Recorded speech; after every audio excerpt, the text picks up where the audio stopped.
първата част от разговора ни с Любонешев, който записахме вчера.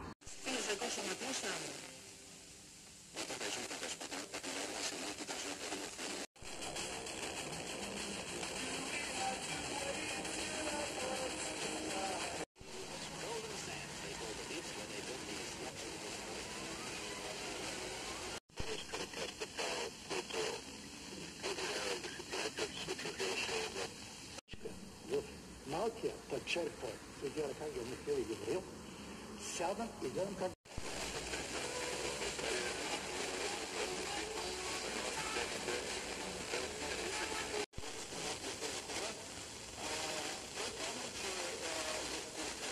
Στο θύλακα.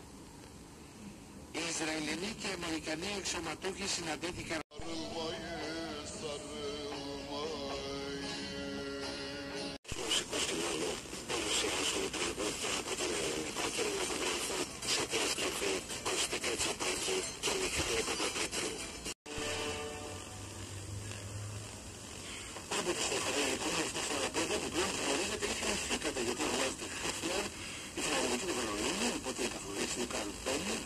Από άποψη και το γνωρίζουμε σίγουρα, αυτός που θα το κάνει θα είναι ο Ναυδίδης.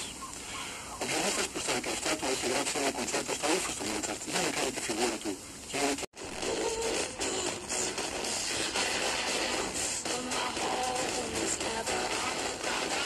Ακούς δεύτερο 100.